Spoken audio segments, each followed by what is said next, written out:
Bonjour à tous. Correction d'une copie d'élève. Cette activité va nous permettre de suivre la correction d'une copie d'élève de première année du bac qualifiant. Le but est d'appliquer ou de vous montrer comment on applique les critères en vigueur dans l'évaluation de votre rédaction, de votre production écrite concernant le sujet de réflexion proposé à l'examen régional.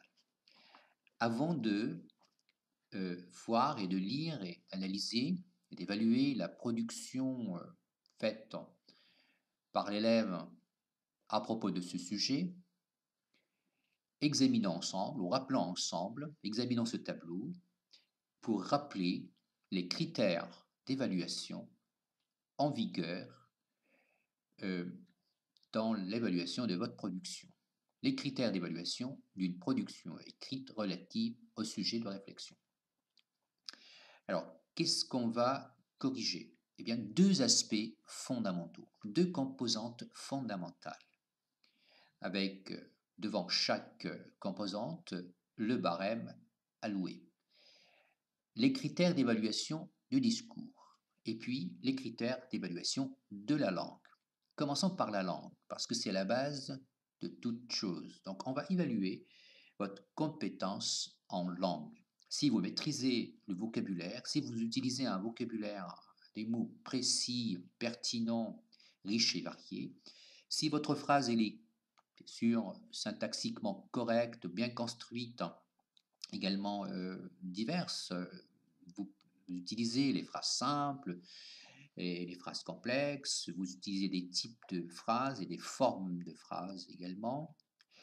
Et puis, la ponctuation. C'est essentiel dans la compréhension de votre texte. La ponctuation, c'est sur la virgule, le point virgule, les deux points, le point suivi de la majuscule, ce que vous négligez tous, presque tous et très souvent. Eh bien, la ponctuation, il est essentiel pour la compréhension de votre rédaction. Donc, on en tient compte dans l'évaluation. L'orthographe, eh bien, l'orthographe d'usage et l'orthographe grammaticale. C'est vous respectez les règles de grammaire et les règles d'orthographe. Vous écrivez correctement, donc vous accordez les participes passés, vous accordez les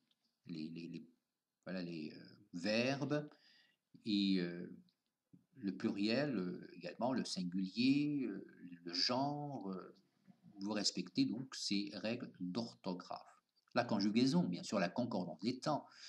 Vous utilisez le présent, vous utilisez le passé composé, vous utilisez les temps du passé, mais surtout, dans une réflexion, c'est le présent qui est le plus utilisé. Mais quand vous utilisez, par exemple, des expressions qui introduisent un subjonctif, Vous devez également utiliser le subjonctif, donc c'est le mode qu'il faudra également bien correspondre aux expressions choisies ou verbes choisis ou aux liens logiques bien sûr choisis. Donc, ça, c'est la première composante qui est essentielle, notée sur 5. Et puis, deuxième élément essentiel, c'est le discours. Alors, le discours, ça veut dire que vous êtes des énonciateurs qui parlaient à quelqu'un d'autre, qui écrivaient à quelqu'un d'autre dans un but bien déterminé. Dans votre cas, ça serait convaincre un destinataire de votre thèse et de votre réflexion. D'abord, la conformité de la production à la consigne d'écriture. La conformité, c'est-à-dire vous traitez du sujet, traitez pas d'un autre thème. On vous parle de l'amitié alors que vous parlez de la solitude. Bon, c'est trop loin.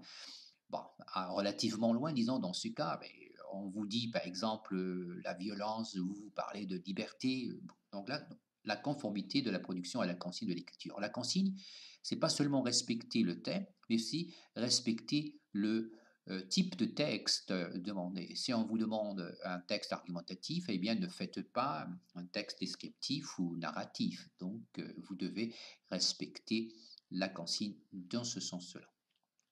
Et puis la cohérence à deux niveaux, comme nous l'avons déjà appris dans d'autres leçons, la cohérence de l'argumentation au niveau ou à l'échelle du paragraphe ou de la partie, la cohésion avec tous les éléments qui la constituent, la progression thématique, les liens logiques, chronologiques et rhétoriques, les marqueurs de relation, et également les reprises lexicales et grammaticales, le développement d'un champ lexical, etc.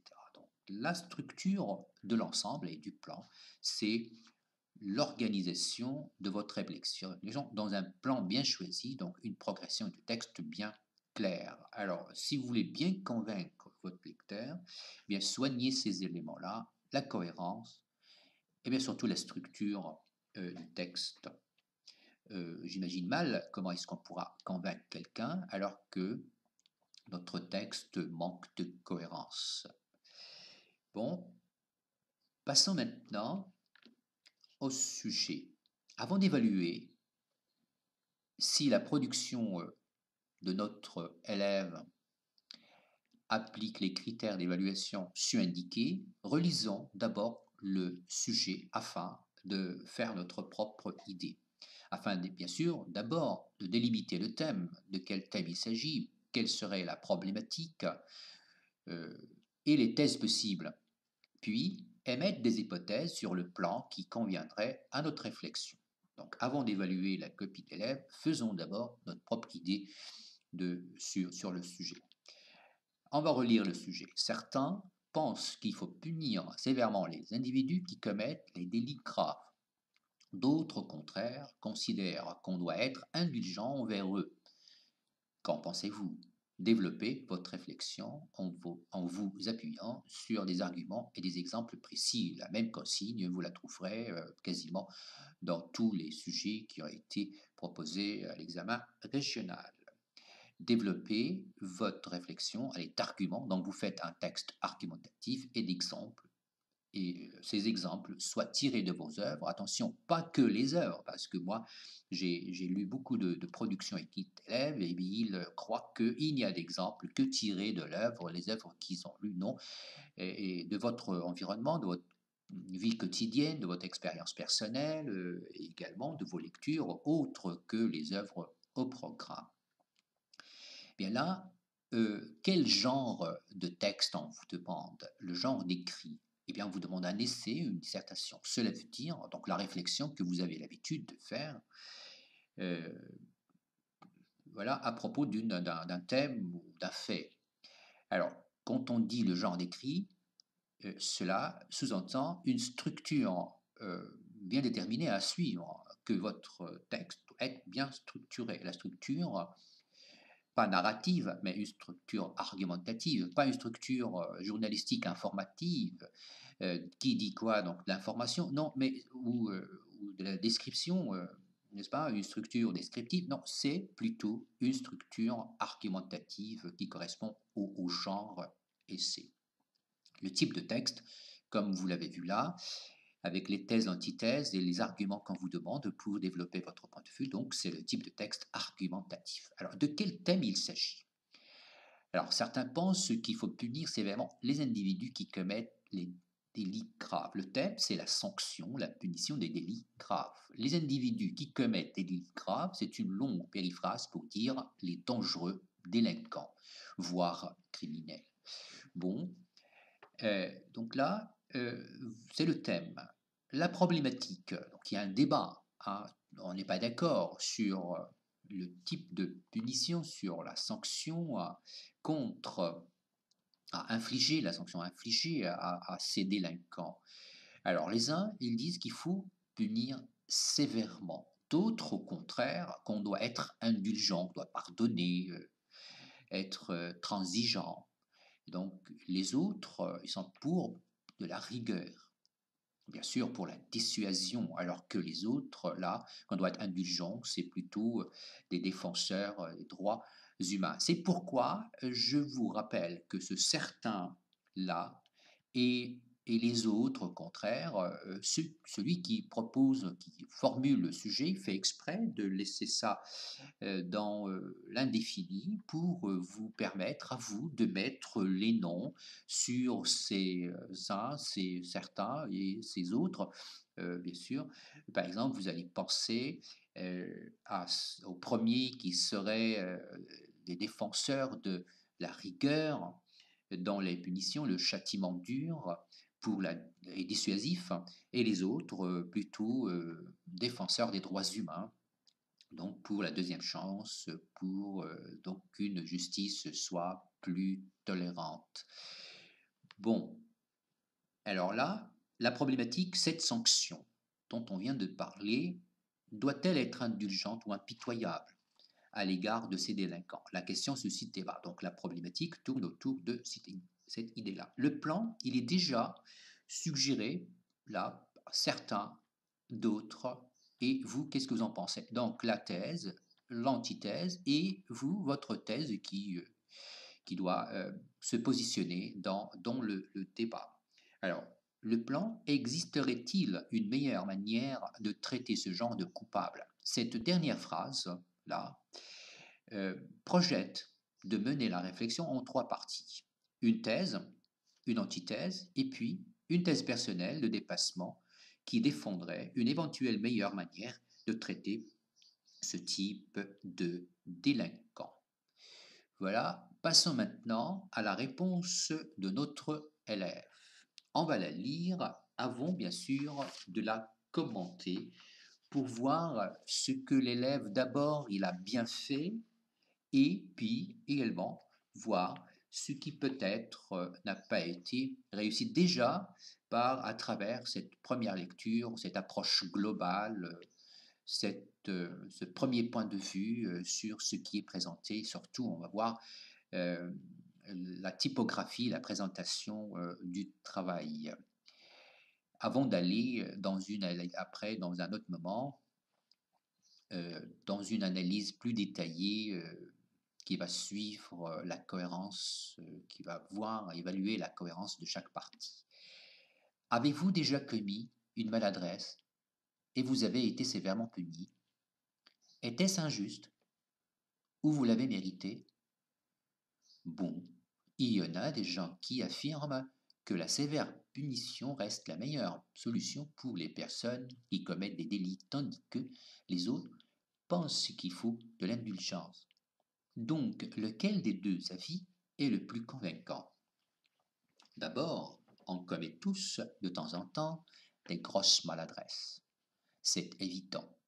Sans doute, la punition sur les délits qui proviennent de la prudence est cruciale pour apprendre de nos erreurs et être plus attentif. Sauf que, parfois, la sévère punition va servir à des situations et des conséquences inattendues, voire dangereuses. Par exemple, si la punition est physique, elle risque d'endommager le corps, mais elle peut aussi créer la haine et l'envie de prendre revanche. En plus, il y en a des gens qui sont tellement obstinés et têtus que les punitions les plus sévères ne servent à rien avec eux. Donc, il vaut mieux appliquer d'autres types de punitions et de rééducation. Cependant, il est insensé d'abandonner la punition. En fait, l'excès en indulgence va créer l'anarchie. Ainsi, c'est là où réside l'importance de la loi. Deux points. Préserver la paix. En plus, les gens ne prennent l'exemple que par le témoignage, donc l'indulgence ne va assurer ni la disparition ni la réduction du taux de crime. À mon avis, il ne faut pas prendre la punition comme la seule solution efficace. Deux points, il faut la flexibilité. En effet, il y en a déjà qui méritent une sévère punition. Par contre, les autres méritent bien une deuxième chance parce qu'ils apprennent de leurs erreurs. Ils n'ont besoin que d'un guide. En somme, ni la sévère punition, ni l'abus d'indulgence ne sont convenables pour ceux qui commettent les sérieux délits. Bref, il faut l'équilibre entre ces deux méthodes éducatives, car chacun des deux admet autant de positifs côtés que de négatifs côtés, écrit par Mariam Wahabi, demoiselle Mariam Wahabi, première sciences maths, Abi Bakr Razi, créée à Tanger le 22 mars. Bon, alors, j'ai mis des couleurs pour vous aider à mieux repérer les passages, les informations, à mieux circuler dans l'ensemble de la copie. Alors, examinons d'abord l'ensemble de la production écrite et essayons de voir ce que notre élève a bien réussi. Alors, les éléments auxquels l'élève, scripteur, énonciateur était attentif, c'est d'abord la cohérence de l'ensemble. Vous voyez là qu'il s'agit des trois parties sont présentes. Une introduction, un développement, une conclusion. Il développe sa réflexion en partie typographiquement séparée. Alors là, des sauts de ligne pour montrer que voilà, il sépare les parties. C'est bien. Il progresse par paragraphe, donc par unité de sens. Ça, c'est aussi intéressant. Le texte également respecte la contrainte de l'équilibre entre les différentes parties. Regardez l'introduction et la conclusion, elles sont en équilibre. Il n'y a pas une introduction en 10 lignes avec une conclusion en 2 lignes. Non, c'est 5, 4, donc c'est à peu près égal, donc c'est équilibré. Et là, au centre, c'est le développement qui est assez consistant en comparaison avec les autres parties. Alors, d'autre part, l'élève est attentif à la cohésion de chaque paragraphe. Il utilise les connecteurs aussi bien entre les paragraphes que dans chaque paragraphe à l'intérieur. Regardez, donc là, c'est un point positif. Il utilise des anaphores, ce que j'ai mis là en gras, la sévère punition, tandis que les autres, le c'est là, c'est évident, ça veut dire cela est évident, la punition, elle peut aussi, c'est là, une sévère punition, donc là, il utilise des reprises grammaticales et lexicales. Les majuscules, c'est la ponctuation, c'est essentiel, c'est bien réussi. Regardez, le point, la majuscule, le point, la majuscule, le point, la majuscule, c'est essentiel pour baliser le texte et permettre au lecteur de bien suivre le raisonnement. En revanche, l'élève énonciateur, scripteur, néglige les alinéas là au début de chaque paragraphe.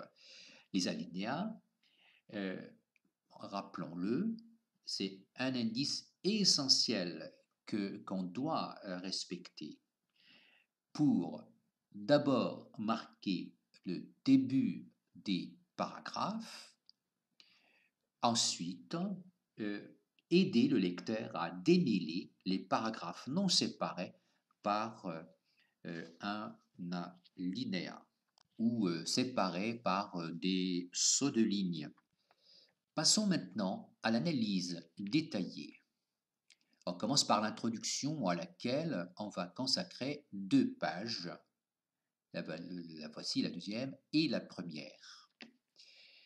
Relisez l'introduction et répondez aux questions relatives à sa cohérence. Avez-vous déjà commis une maladresse et vous avez été sévèrement puni? Était-ce injuste ou vous l'avez mérité? Bon, il y en a des gens qui affirment que la sévère punition, une répétition, reste la meilleure solution pour les personnes qui commettent des délits, tandis que les autres pensent qu'il faut de l'indulgence. Donc, lequel des 2 avis est le plus convaincant? Alors d'abord, de combien de parties? Comme vous voyez là, d'après les couleurs, elle est composée de 3 parties. Cette introduction se compose de 3 sous-parties.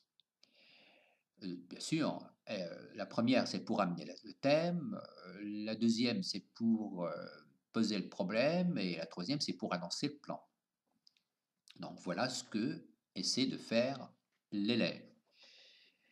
Qu'est-ce que la première sous-partie, la voilà, a d'original? Donc elle veut accrocher le lecteur et l'impliquer. Regardez là, avez-vous déjà avec les phrases interrogatives, donc en même temps, elle veut amener le thème et accrocher. Ça, c'est intéressant, c'est une bonne idée. Par contre, cette accroche reste-t-elle fidèle au sujet?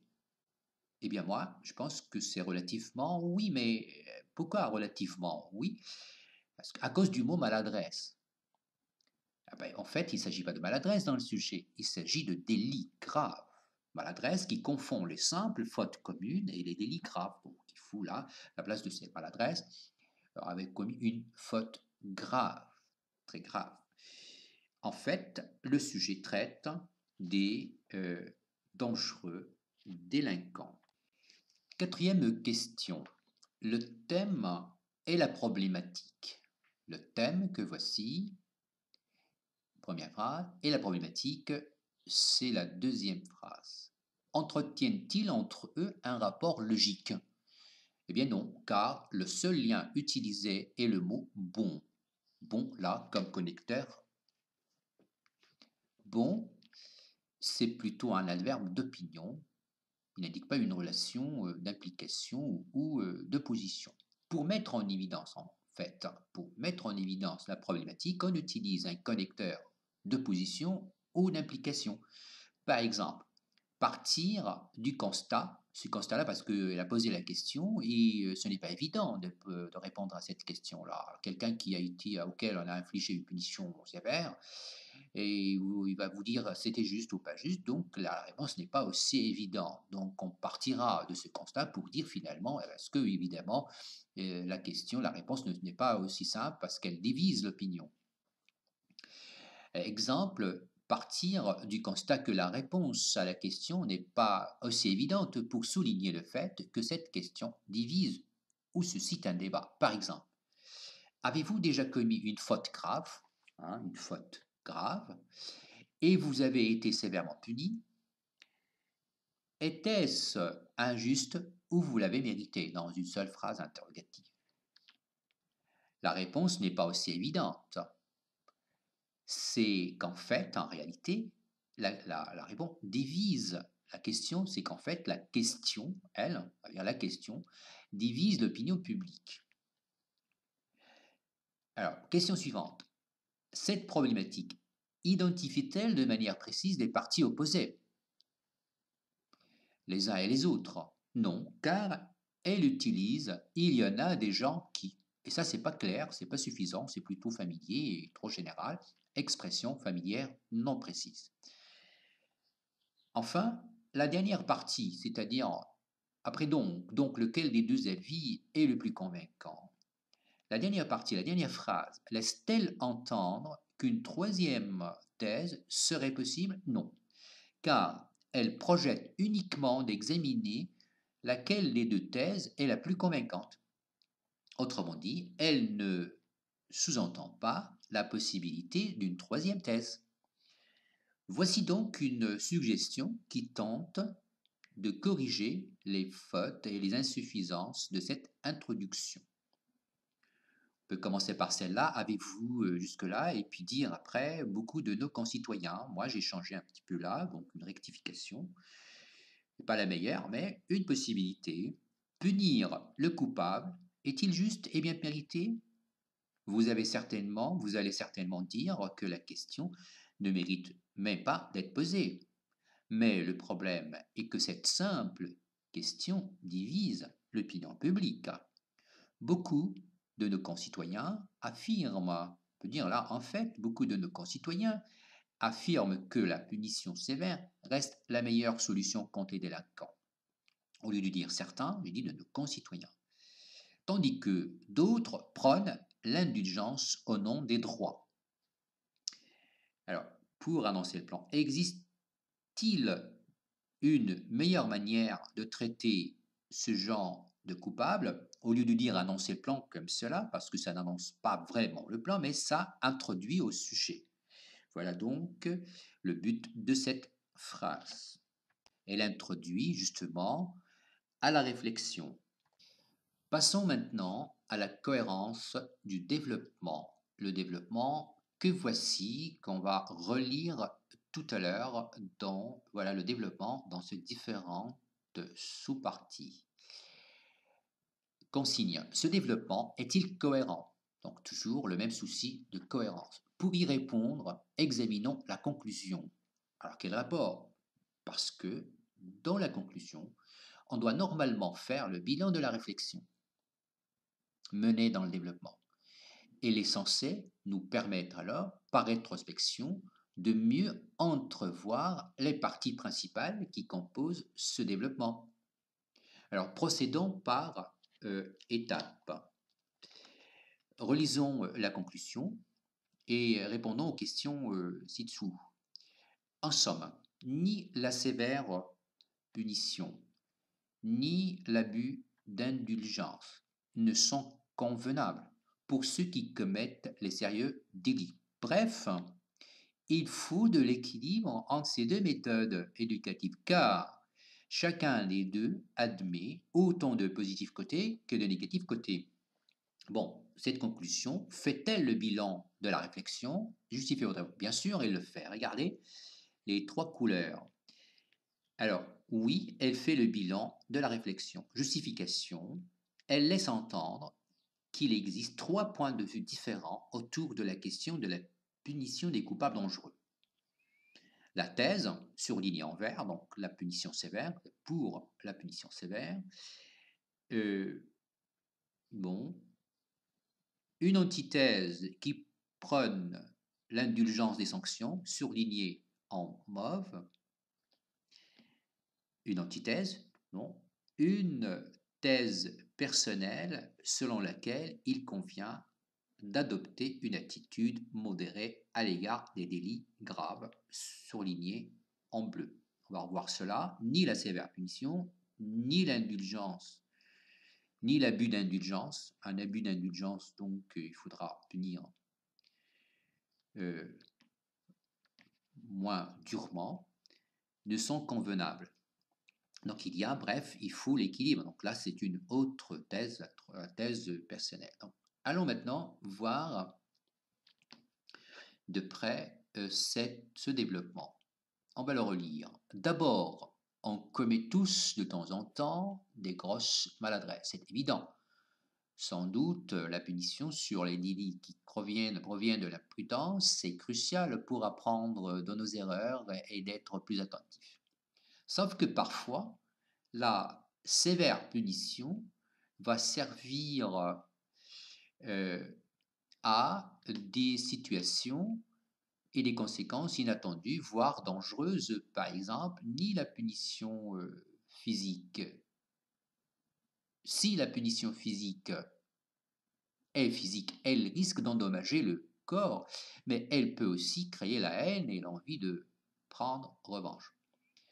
En plus, il y en a des gens qui, sont tellement obstinés et têtus que les punitions les plus sévères ne servent à rien avec eux, contre eux, hein. Donc, il vaut mieux appliquer d'autres types de punitions et de rééducation. Cependant, il est insensé d'abandonner la punition. Donc là, c'est pour la punition sévère. Insensé d'abandonner la punition. En fait, l'excès en indulgence va créer l'anarchie. Ainsi, c'est là où réside l'importance de la loi, préserver la paix.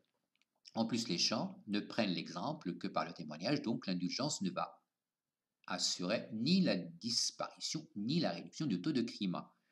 À mon avis, il ne faut pas prendre la punition comme la seule solution efficace. Il faut de la flexibilité.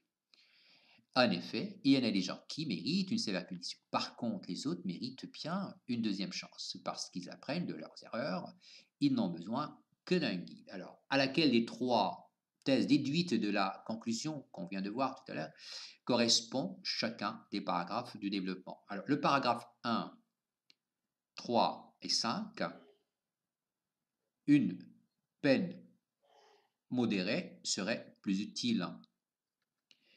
Donc, c'est la thèse personnelle. Le paragraphe 2, c'est l'antithèse. La sévère punition va servir à des situations et des conséquences inattendues, graves. Donc, c'est le châtiment dur. Là, c'est dur et non pas dire. Le châtiment dur, corrigé, comporte des risques graves. Et puis, la thèse, le châtiment dur est dissuasif. Là, la preuve, il est insensé d'abandonner la punition. Alors, autrement dit, la punition sévère. Alors maintenant, répondons aux questions.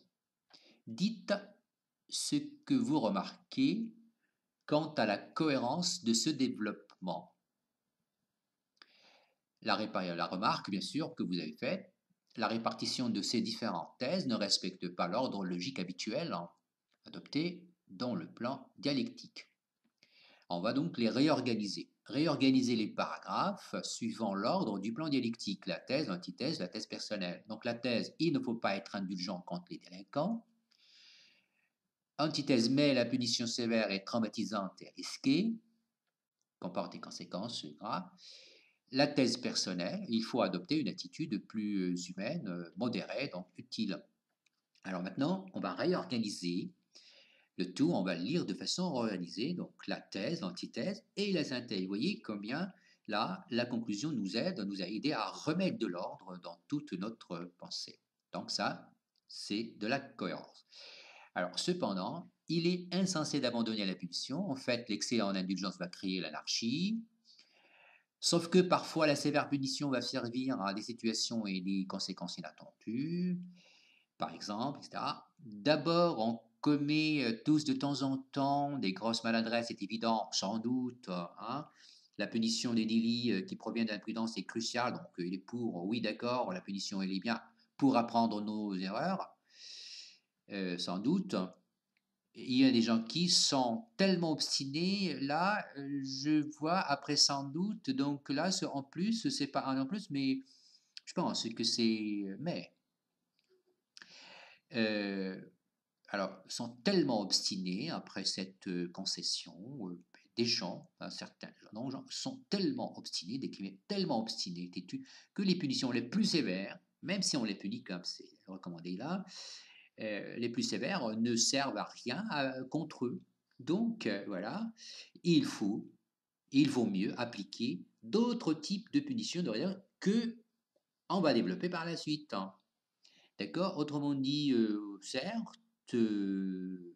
certes, mais donc voilà pourquoi.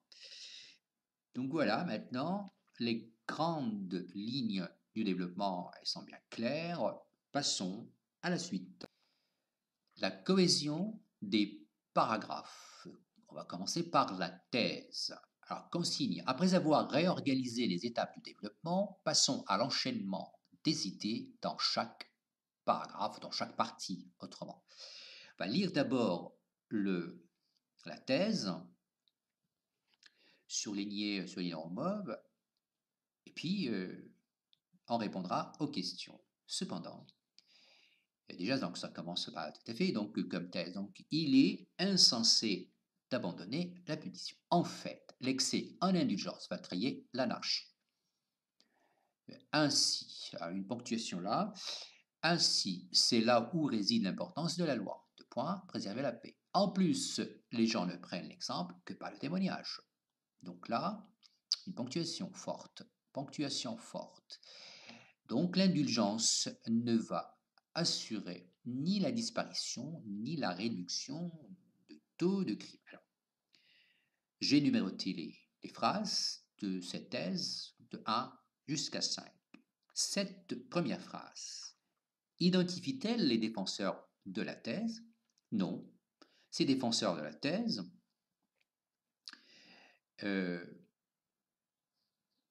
restent sous-entendus. Voilà donc comment on pourra les identifier plus clairement.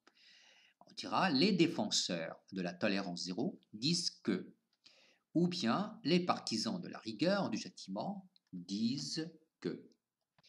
Passons maintenant à la phrase 2. Elle est censée expliquer la thèse. Le but de cette phrase est-il d'ajouter à la précédente une explication? Parce que regardez là, il utilise en fait, ou bien ajouter une rectification, opposition par rapport à une idée exprimée auparavant. Elle explique pourquoi il est insensé d'eux. Là, en fait, là, cette phrase, l'excès d'indulgence, l'indulgence va créer l'anarchie, pour expliquer pourquoi il est insensé d'abandonner la punition. Donc, quel est le lien? Quel marqueur de relation qui serait plus adapté? Est-ce que c'est en effet là qui signifie effectivement, ou bien en fait qui signifie mais en réalité, contrairement à ce qu'on pense? Donc en fait, pour rectifier ou s'opposer à une idée clairement exprimée auparavant. Donc c'est en effet qui est plus correct, en effet, est plus juste que en effet, parce qu'il explique justement pourquoi il est insensé d'abandonner. En effet, effectivement, l'excès en indulgence va créer l'anarchie. L'explication donnée dans la phrase 2. En fait, l'excès en indulgence va créer l'anarchie. Alors, cette explication correspond-elle à ce qui est dit précédemment dans la phrase 1? Non. La phrase 2 explique une idée non exprimée dans la phrase 1. Elle parle d'un excès d'indulgence non évoqué précédemment. Donc la phrase 1 énonce la thèse de façon incomplète. Elle doit être plus précise. Par exemple, on dira là, dans la phrase 1, pour justifier ce effectivement, en effet, il est insensé d'abandonner la punition sévère pour une peine douce ou plus clémente. Donc effectivement, l'excès en indulgence va créer, parce qu'on a déjà fait allusion à cet excès d'indulgence, sinon l'excès d'indulgence n'aura pas de sens parce qu'il doit se rapporter à ce qui a été déjà dit. Là, on l'a exprimé d'une autre façon, une peine douce ou plus clémente, ou trop douce, on va dire, trop douce, une peine trop douce, trop, hein, douce, ce serait pour dire excès. Alors, l'explication apportée dans la phrase 2, dans cette petite phrase, l'excès en indulgence va créer l'anarchie, est-elle suffisante? Non, pas suffisante, car il faut illustrer par un exemple l'excès d'anarchie, mais comment? Quel exemple il l'illustre? Passons à la phrase 3. Ainsi, c'est là où réside l'importance de la loi préserver la paix. Quelle est la fonction de cette phrase par rapport à celle qui précède? Bien, elle développe l'argument précédent.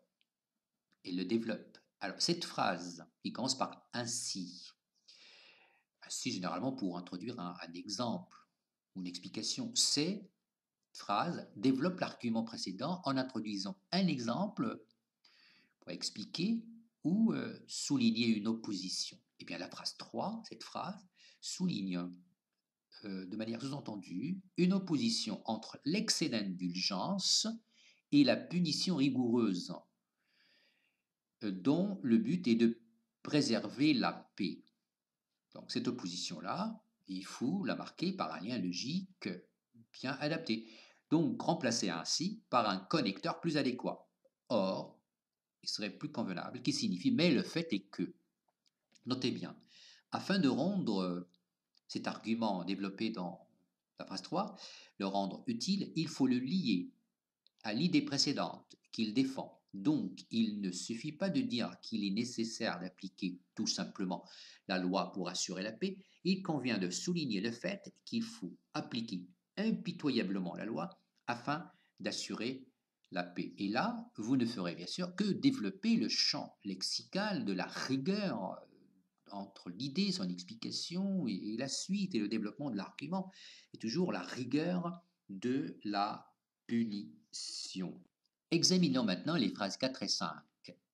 4 et 5. En plus, les gens ne prennent l'exemple que par le témoignage. La phrase 4. L'idée de la phrase 4 est-elle claire ou assez confuse?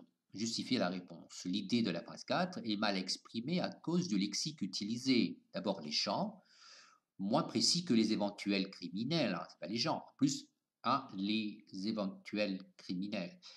Eh bien, par le témoignage, elle veut dire par l'exemple. Donc, l'exemple, c'est plus précis. Exemple de correction, en plus, les éventuels criminels ne peuvent être dissuadés que par l'exemple. Alors, quel est le but de la phrase 4 qui est introduite par en plus? Donc, en plus, ça veut dire elle ajoute un argument. Alors, est-ce que c'est ajouter un nouvel argument ou souligner une vérité liée à l'argument précédent? Elle dit qu'il faut de la rigueur pour préserver la loi. En plus, les gens ne prennent. Est-ce que c'est en plus ou bien là, un autre lien logique, souligner une vérité liée à celle qui est précédente? Elle souligne une vérité liée à l'argument précédent. Donc, par quel autre marqueur de relation on peut l'introduire? En vérité, en fait, en réalité, on dira là, en réalité, les éventuels criminels, les plus durs criminels, ne peuvent être dissuadés que par l'exemple, que grâce à l'exemple. La cinquième phrase. Donc, l'indulgence ne va assurer ni la disparition, ni la réduction du taux de crime. C'est une phrase incorrecte. Pourquoi? Justification. Elle attribue un même complément de nom, la réduction du taux de crime, complément de nom.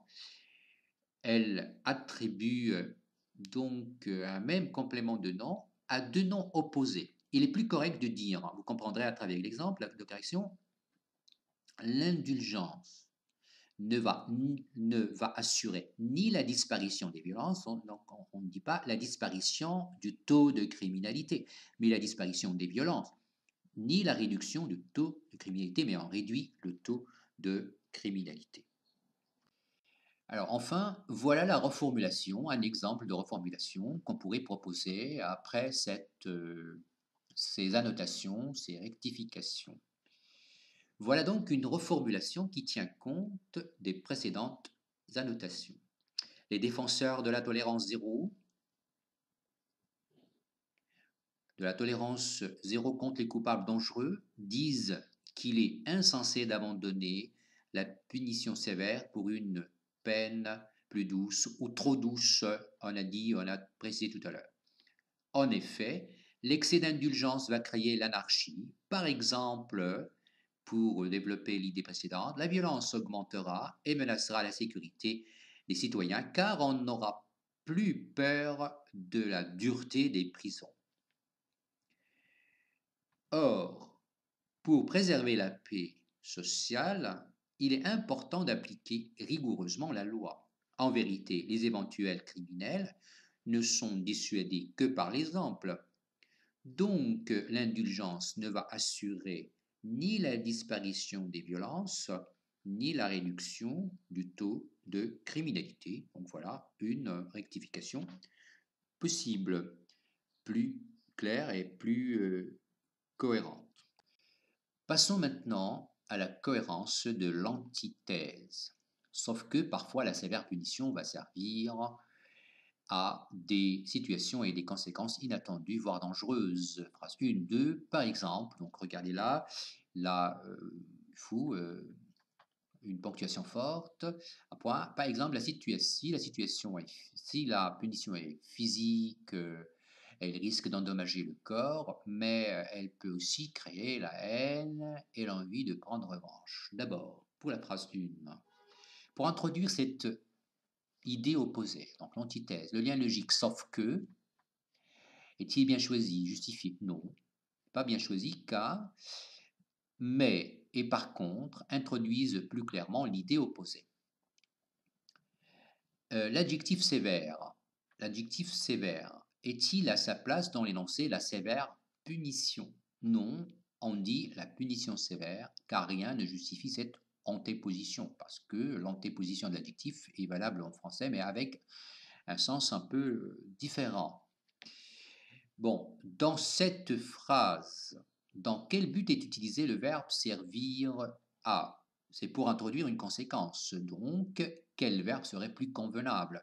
C'est engendrer, entraîner, conduire à, et là, voir les verbes de cause, une dizaine, une quinzaine de verbes de cause que vous devez maîtriser.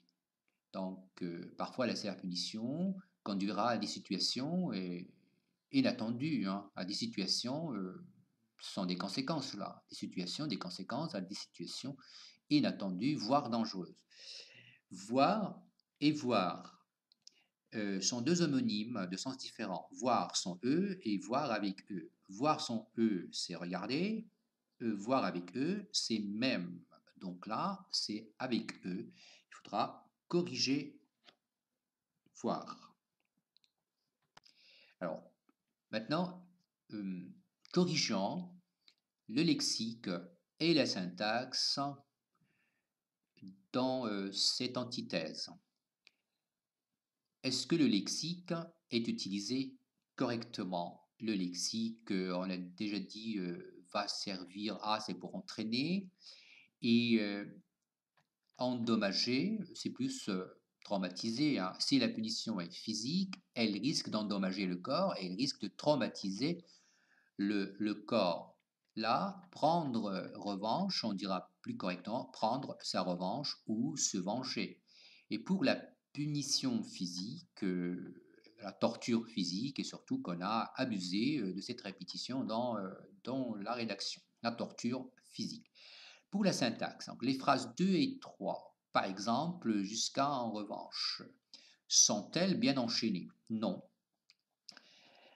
Elles n'additionnent pas convenablement les deux conséquences. La conjonction d'opposition mais n'est pas justifiée. Si on veut garder mais, on doit reformuler la phrase. Par exemple, on dira ce type de punition risque non seulement de, mais aussi de. On peut également dire ce type de punition risque de, point, mais il peut aussi.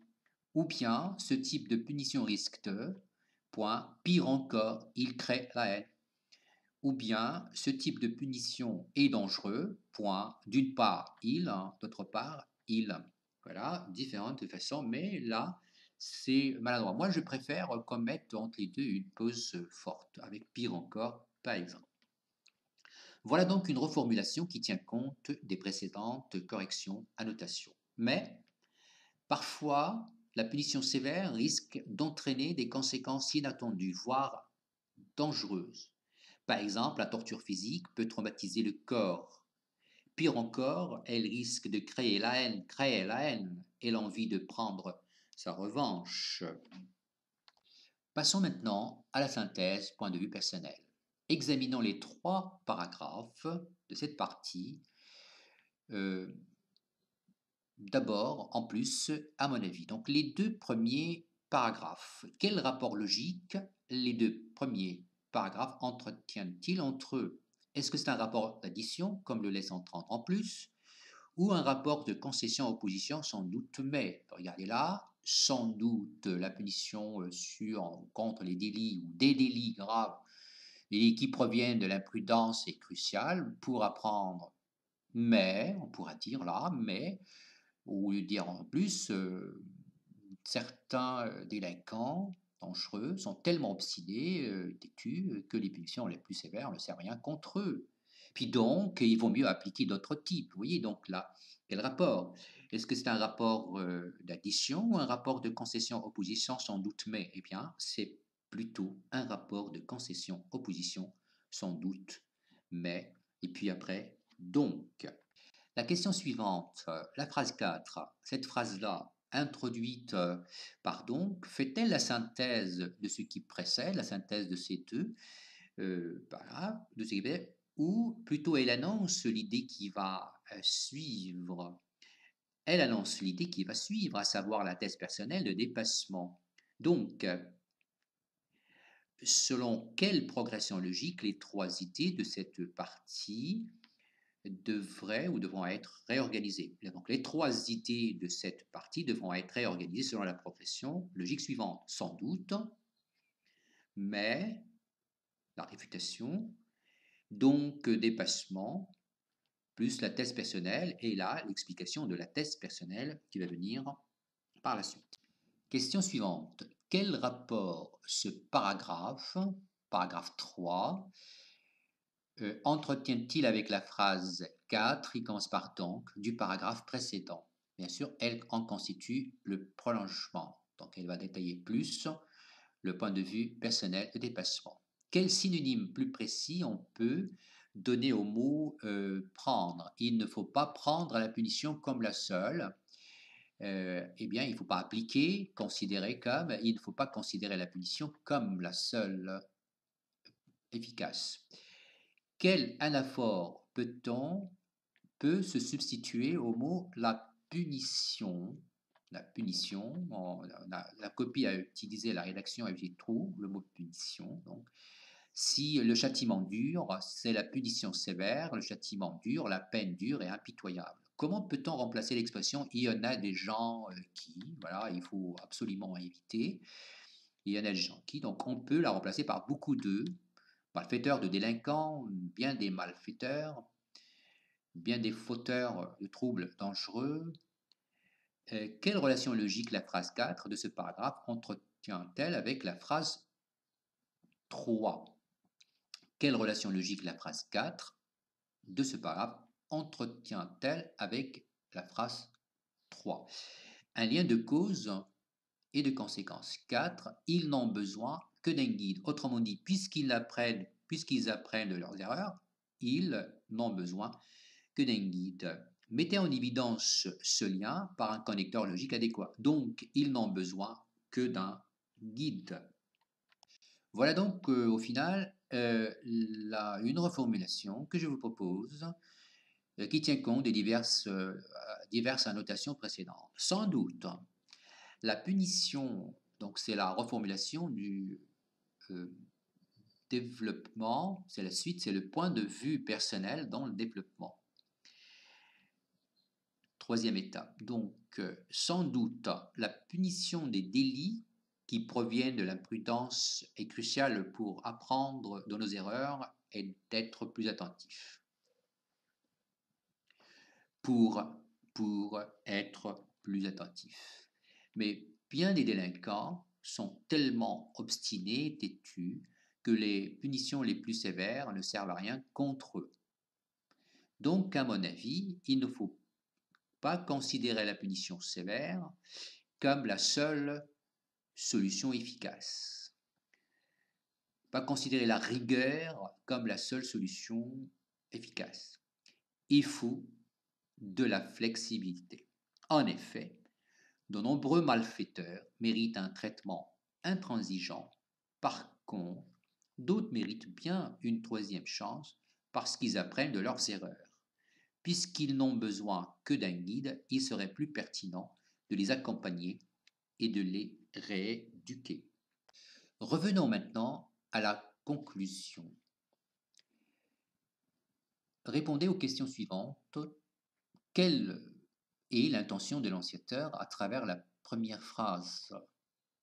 Ni la sévère punition, ni l'indulgence ne sont convenables pour ceux qui commettent les sérieux délits. Ceux qui commettent les sérieux délits, donc c'est les dangereux criminels.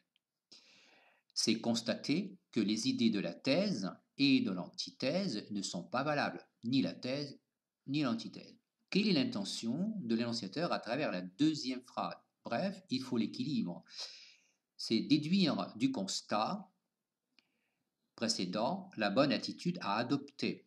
Quelle est l'intention de l'énonciateur à travers la troisième phrase? Car chacun des deux admet autant de positifs côté que de négatifs côté. C'est démontrer la pertinence de la nouvelle thèse de la deuxième phrase. Consigne pour confirmer si l'énonciateur, dans cette conclusion, a bien mis en évidence ses intentions, relisez la conclusion et répondez aux questions. Le connecteur bref qui commence la deuxième phrase est-il bien employé? Non, car on utilise bref pour finir une énumération et non pour une déduction. Quel lien alors conviendrait le mieux? Dans ce cas, on peut dire donc ou c'est pourquoi. Donc, c'est pourquoi il faut l'équilibre entre.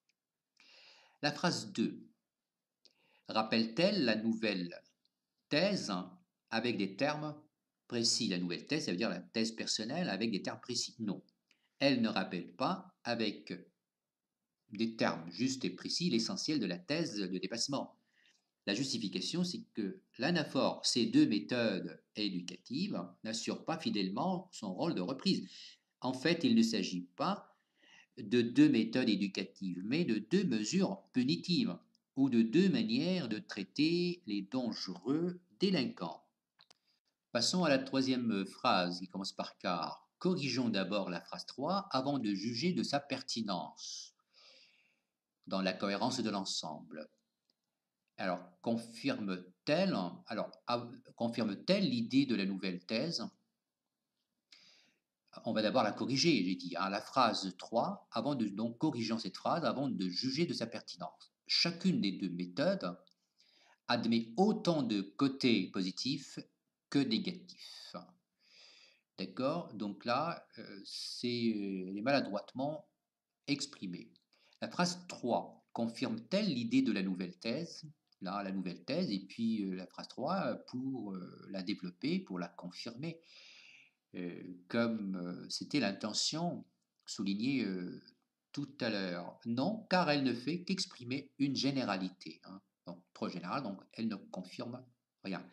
Que suggérez-vous alors pour que les phrases 2 et 3 jouent leur fonction de récapitulation? Suggestion. Alors, rappelez l'idée de dépassement, à savoir la nécessité d'adapter la peine au type de criminel et surtout le rééduquer. C'était là le but, justement, dans le développement du point de vue de dépassement. Remplacez les périphrases par le mot ou l'expression qui conviennent. Pour ceux qui commettent les délits, les sérieux délits, c'est contre les délinquants dangereux. Ces deux méthodes éducatives, ces deux manières de traiter les délits, ces deux mesures punitives, la punition sévère, le traitement sévère, la sanction dure. Alors là, on a fait donc un travail sur le lexique et les reprises. Voici donc une reformulation qui tient compte des diverses annotations précédentes. En somme, bien, en définitive, en conclusion, ni la sanction dure ni l'abus d'indulgence ne sont convenables contre les délinquants.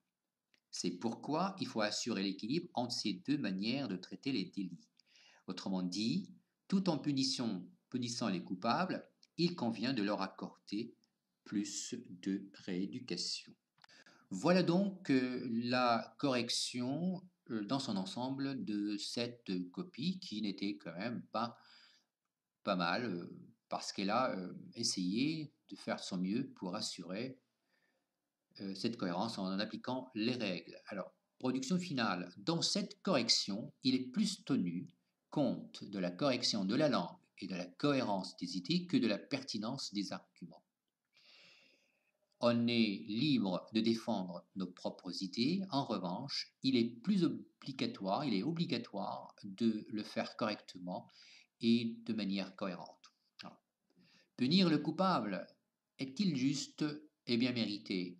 Vous allez certainement dire que la question ne mérite pas d'être posée. Mais le problème est que cette simple question divise l'opinion publique. Beaucoup de nos concitoyens affirment que la punition sévère reste la meilleure solution contre les délinquants, tandis que d'autres prennent l'indulgence au nom des droits. Existe-t-il une meilleure manière de traiter ce genre de coupables? Les défenseurs de la tolérance zéro contre les coupables dangereux disent qu'il est insensé d'abandonner la punition sévère pour une peine trop douce. En fait, l'excès d'indulgence va créer l'anarchie. Or, pour préserver la paix, il est plus important d'appliquer rigoureusement la loi. Là, j'ai oublié un exemple. Revenez à l'exemple pour compléter. En plus, les éventuels criminels ne sont dissuadés que par l'exemple. Donc l'indulgence ne va assurer ni la disparition des violences, ni la réduction du taux de criminalité. Mais, selon les défenseurs des peines douces, la punition sévère risque parfois d'entraîner des conséquences inattendues, voire dangereuses. Par exemple, la torture physique peut traumatiser le corps. Pire encore, elle risque de créer la haine et l'envie de prendre sa revanche, de se venger. Cet état d'esprit mettra sûrement en danger la sécurité des citoyens. Sans doute, la punition des délits qui proviennent de l'imprudence est cruciale pour apprendre de nos erreurs et pousser les fauteurs dangereux à être plus attentifs. Mais bien des délinquants sont tellement obstinés et têtus que les punitions les plus sévères ne servent à rien contre eux. Donc, à mon avis, il ne faut pas considérer la punition sévère comme la seule solution efficace. De point, il faut de la flexibilité. En effet, de nombreux malfaiteurs méritent un traitement intransigeant. Par contre, d'autres méritent bien une deuxième chance parce qu'ils apprennent de leurs erreurs. Puisqu'ils n'ont besoin que d'un guide, il serait plus pertinent de les accompagner et de les rééduquer. En somme, en définitive, en conclusion, ni la sanction dure ni l'abus d'indulgence ne sont convenables contre les délinquants. C'est pourquoi il faut assurer l'équilibre entre ces deux manières de traiter les délits. Autrement dit, tout en punissant les coupables, il convient de leur accorder plus d'éducation. Et merci de votre attention et à bientôt.